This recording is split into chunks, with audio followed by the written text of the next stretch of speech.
A lot of you probably saw that the markets absolutely ripped today in certain sectors. Like SanDisk is up 20%. A lot of those AI related companies like Nebius and stuff like that are up a ton.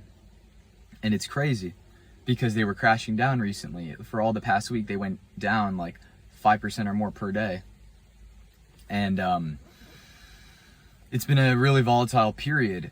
But recently, the Situational Awareness Fund, which is run by Leopold Aschenbrenner, who's a former OpenAI employee, got liquidated. It got bought out by Citadel because of all of this volatility. And then the second they do that, the markets boom right after it. All of his holdings definitely shot up by at least 15%. So this is basically about, he's kind of like Icarus. He flew too close to the sun. Being right, being brilliant is not enough to make money in the stock market. Because actually in any business in general, you have to be able to weather volatility.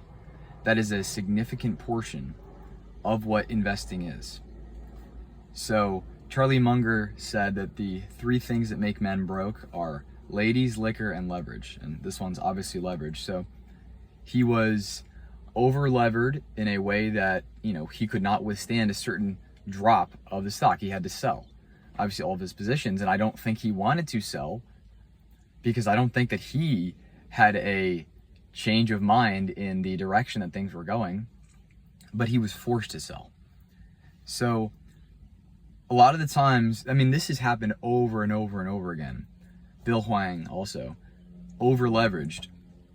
And when you're right, you're making so much money and you think that you are on top of the world. You really think that you're the greatest investor to ever live. But when you're wrong, you could end up losing most or everything. Like it's a big, that's why people like Warren Buffett are smart enough to know over time that you need to survive. It's not about maximizing the returns each individual year. It's about maximizing the long-term total return. And a lot of that is simply avoiding tail risk. So Alex Ramosi talked about this a lot, but he says as people get wealthier, they get more and more risk averse, essentially, on average. Of course, some people are different, like Elon Musk is probably different, but they become less and less willing to bet the farm. They care about not losing money more and more and more because it's simply the mindset shift that occurs. And it makes sense if you think about it, because if you're near the bottom, you have almost nothing to lose. The more you have, the more you have to lose. And I think that is generally a smart philosophy. Again, if Berkshire Hathaway were to YOLO all of their money on like 0 data expiration calls or puts, that would be insane.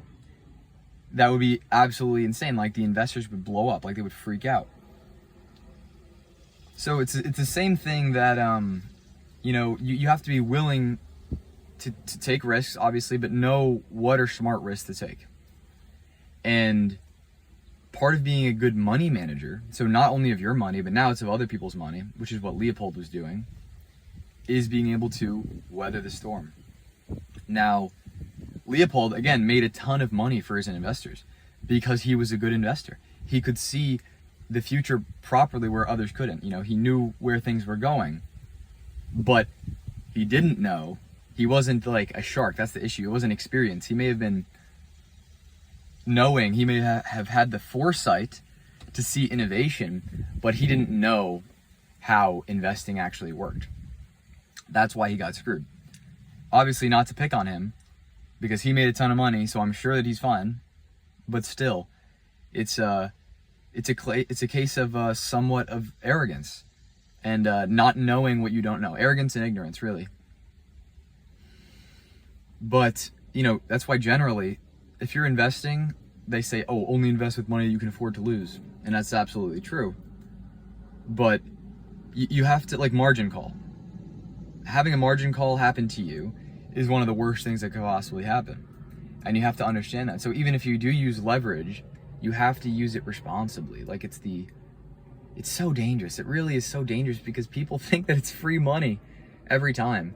People think that they can consistently earn above market returns, and they can for a significant period of time, and it makes them completely biased and forget that there may be a 1 in a million chance that something occurs. But the more bets you take, the more likely that that's going to manifest itself, essentially. So, you know, I didn't mean to make a video talking about like investing specifically. It's more like a general philosophy of knowing how to take risks, and again, experience and like being right is not enough. Most of the time, it's actually not enough. The same thing if you knew the internet was going to be big, if you knew online commerce was going to be big, you still might not have invested in Amazon. Most of those companies still lost money. The same thing, most railroads during the Gilded Age went bankrupt, or maybe all of them, I forget. At some point they went bankrupt, you know? So being directionally right is not enough. You have to be a lot more precise. And that's the danger of it. That's why people get paid so much money if they're good at investing, you know? But yeah, a lot of people think that Citadel was like partially responsible for this, and it was a bit nefarious. But even if they were, I think that's normal market activities. Like, you have to, again, being a good investor is being able to withstand those kind of attacks, right? From people who are kind of your enemies. They want to buy from you as cheaply as possible. So yeah, that's about it. Let me know what you guys think. See ya.